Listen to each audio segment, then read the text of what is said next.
Terima kasih pemirsa, masih di Damai Indonesiaku, dikala amanah dari Allah diselewengkan. Nauzubillah summa nauzubillah ketika itu menimpa di dalam diri kita. Kita berlindung kepada Allah Subhanahu wa taala. Mudah-mudahan kita menjadi orang yang sangat menjaga betul ketika amanah itu diberikan kepada kita. Amin amin ya rabbal alamin. Nah, pemirsa, kita akan lanjutkan lagi di sesi tanya jawab berkaitan dengan tema yang sangat menarik sekali ini. Kami persilahkan Rani, Ukhti Rani. Oke, silakan. Boleh nanti akan dijawab oleh Ustadz Ahmad kan ya Ustadz? Silakan. Bismillahirrahmanirrahim. Assalamualaikum warahmatullahi wabarakatuh. Waalaikumsalam warahmatullahi. Izin bertanya Ustadz, bagaimana tips yang diajarkan dalam Islam dalam kita menangani rasa kecewa dan juga hilang kepercayaan akibat disepelekan amanah tersebut? Terima kasih. Assalamualaikum warahmatullahi wabarakatuh. Waalaikumsalam warahmatullahi wabarakatuh. Tips untuk ketika kita disepelekan dan kehilangan sebuah amanah gitu. Maksudnya gimana tadi? Bagaimana ketika kita merasakan kecewa dan kekecewaan, hilang kepercayaan? Oke. Ketika kita tidak dipercaya, Ustadz, gimana tuh Ustadz? Oke, izin. Kalau bicara tentang kecewa, dunia ini memang tempatnya kecewa. Karena dunia darul bala wal akhiratu darul jaza. Dunia itu tempatnya ujian dari Allah Subhanahu wa taala dan akhirat adalah tempat balasan dari Allah.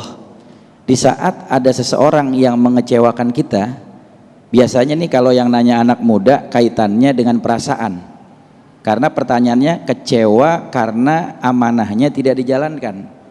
Dan bagaimana caranya agar kita merelakan sesuatu yang sudah lepas dari kita? Maka perlu kita ketahui bahwasanya kita harus menanamkan di dalam diri yang pertama bahwa kita diciptakan oleh Allah Subhanahu wa taala, apapun yang Allah berikan kepada kita itu hanya berupa titipan, bukan menjadi hak milik kita. Bahkan jiwa kita sendiri pun, nyawa yang ada pada jasad kita, ruh ini akan dicabut oleh Allah Subhanahu wa taala. Kita cuma dipinjemin.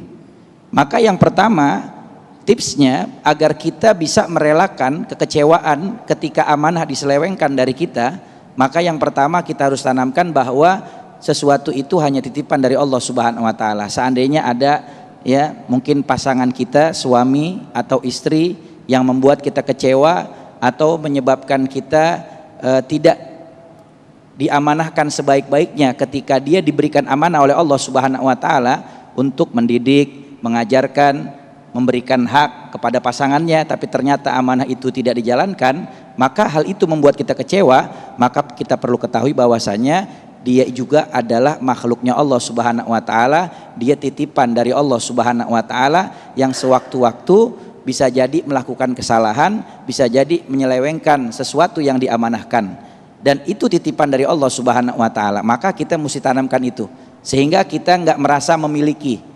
Ya, karena ada orang mungkin yang kecewa akhirnya rumah tangganya sampai di situ, akhirnya bercerai, akhirnya tidak melanjutkan hubungan rumah tangganya. Maka kita mesti sadari bahwa itu milik Allah Subhanahu wa taala. Sewaktu-waktu akan diambil oleh Allah Subhanahu wa taala. Kalau kita tidak merasa memiliki, kita nggak akan ngerasa kecewa di saat sesuatu diambil dari kita. Itu yang pertama. Yang kedua, kita pasrahkan kepada Allah Subhanahu wa taala dan kita minta takdir yang terbaik kepada Allah. Karena biasanya sesuatu yang baik menurut kita belum tentu baik bagi kita menurut Allah Subhanahu wa taala. Tetapi kalau kita minta yang terbaik dari Allah buat kita, maka insya Allah Allah Subhanahu wa taala pasti akan berikan takdir yang terbaik buat kita. Nah, mudah-mudahan dua tips ini bisa meredakan kekecewaan kita di saat kita diselewengkan, pada saat kita diberikan amanah ya kepada kita diselewengkan, kita kecewa. Mudah-mudahan dengan dua tips ini kita bisa hilang, bisa mudah untuk move on dari kekecewaan. Wallahu a'lam bishawab. Ya.